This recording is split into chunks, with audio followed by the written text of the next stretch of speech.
महाराज दशरथ ने शीघ्रातिशीघ्र राजकार्यों को संपन्न किया और राम के राजतिलक का शुभ समाचार सुनाने के लिए अपनी सबसे प्रिय रानी कैकेयी के महल में पहुंचे।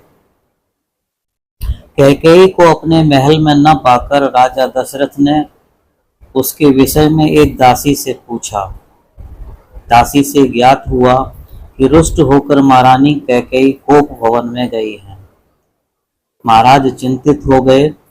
उन्होंने कोप भवन में जाकर देखा कि उनकी प्राण प्रिया मलिन वस्त्र धारण किए, केश बिखराए, भूमि पर अस्त व्यस्त पड़ी है।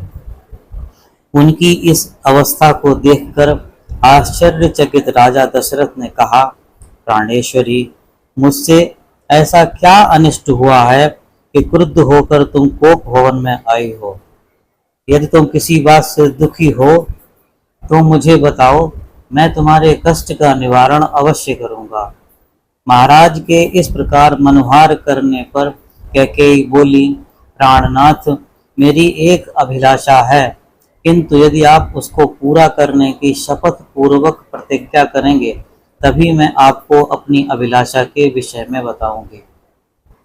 महाराज दशरथ ने मुस्कुराते हुए कहा, केवल इतनी सी बात के लिए तुम कोप भवन में चली आई हो?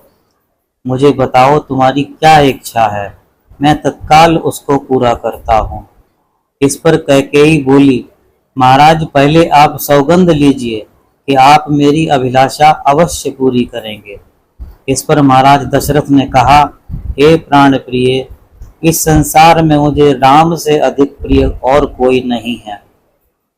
मैं राम की ही सौगंध लेकर वचन देता हूँ कि तुम्हारी जो भी मनोकामना होगी मैं उसे तत्काल पूरा करूंगा।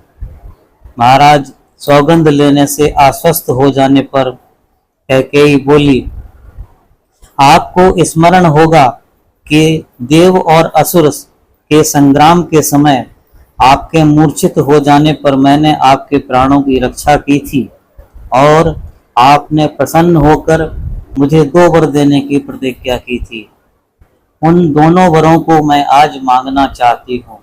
पहला वर तो मुझे यह दें कि आप राम के स्थान पर मेरे पुत्र भरत का राज तिलक करेंगे, और दूसरा वर मैं यह मांगती हूँ कि राम को 14 वर्ष के लिए वन जाने की आज्ञा दें। मेरी इच्छा यह है कि आज ही राम वल्कल वस्त्र पहनकर वनवासियों की तरह वन के लिए प्रस्थान करें। अब आप अपनी प्रतिज्ञा पूरी करें, क्योंकि आप सूर्यवंशी हैं और सूर्यवंश में अपनी प्रतिज्ञा का पालन प्राणों की बलि देकर भी किया जाता है। कैकेयी के इन वचनों को सुनकर राजा दशरथ का हृदय चूर चूर हो गया। उन्हें असह्य पीड़ा हुई और वे मूर्छित होकर गिर पड़े। कुछ समय बाद जब उनकी मूर्छा भंग हुई तो वे क्रोध और वेदना से कांपते हुए बोले, हे कुलघातनी, न जाने मुझसे ऐसा कौन सा अपराध हुआ है जिसका तूने इतना भयंकर प्रतिशोध लिया है। राम तो तुझ पर कौशल्या से भी अधिक श्रद्धा रखता है, फिर भी तू उसका जीवन नष्ट करने के लिए क्यों प्रणबद्ध हो गई है? प्रजा को अत्यंत प्रिय राम को बिना किसी अपराध के मैं भला कैसे निर्वासित कर सकता हूँ? तू अच्छी तरह से जानती है कि मैं अपने प्राण त्याग सकता हूँ, किंतु राम का वियोग नहीं सहन कर सकता। मैं तुझसे विनती करता हूँ कि राम के वनवास की बात के बदले तू कुछ और मांग ले। मैं तुझे विश्वास दिलाता हूँ कि मैं तेरी मांग अवश्य पूरी करूंगा।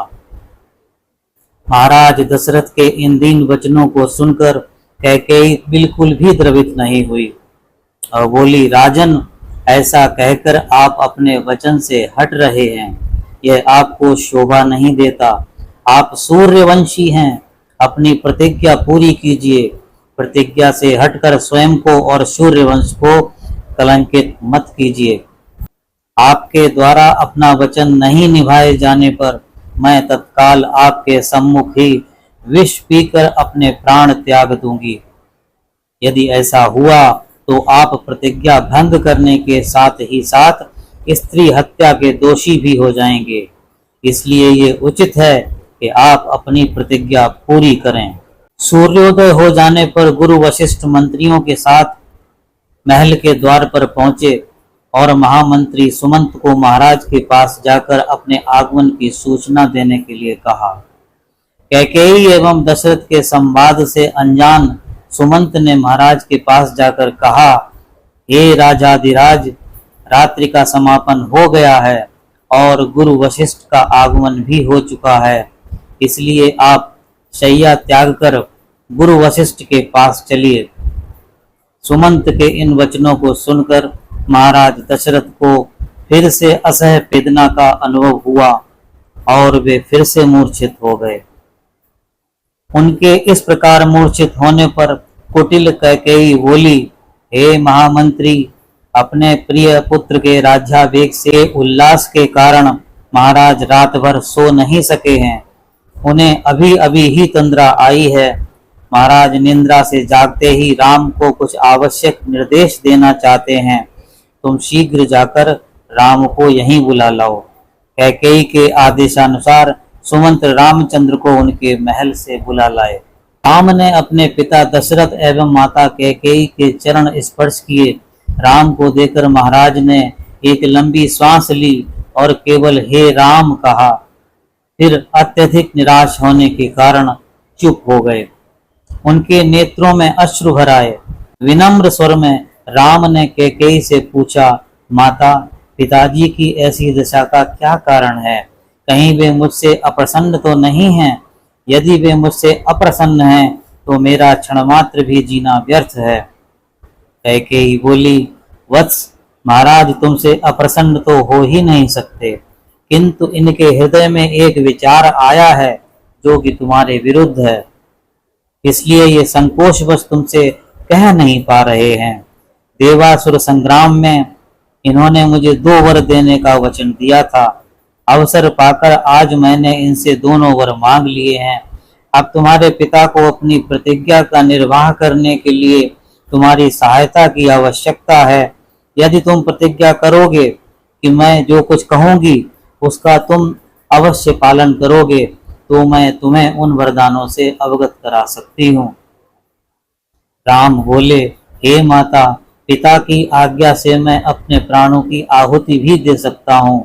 मैं आपके चरणों की सौगंध खाकर प्रतिज्ञा करता हूँ कि आपके वचनों का अवश्य पालन करूँगा।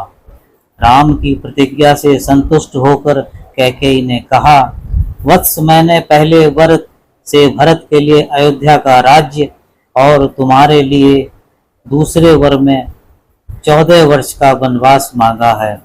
अतः अब तुम अपनी प्रतिज्ञा के अनुसार तत्काल वल्कल वस्त्र धारण करके वन को प्रस्थान करो।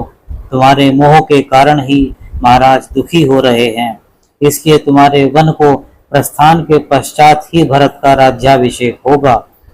मुझे पूर्ण विश्वास है कि तुम अपनी प्रतिज्ञा का पालन करके अपने पिता को पाप रूपी सागर से अवश्य मुक्ति दिलाओगे। राम ने दुख और शोक से रहित होकर कैकेयी के वचनों को सुना और मधुर मुस्कान के साथ बोले, माता, बस इतनी छोटी सी बात के लिए आप और पिताजी इतने परेशान हैं। मैं तत्काल वन को चला जाता हूँ, यही मेरी सत्य प्रतिज्ञा है। महाराज दशरथ राम और कैकेयी के इस संवाद को सुन रहे थे। इसे सुनकर वे एक बार फिर से मूर्छित हो गए। राम ने मूर्छित पिता और कैकेयी के चरणों में मस्तक नवाया और चुपचाप उस प्रकोष्ठ से बाहर चले गए। बोले राजा रामचंद्र की जय, पवन सुत हनुमान की जय।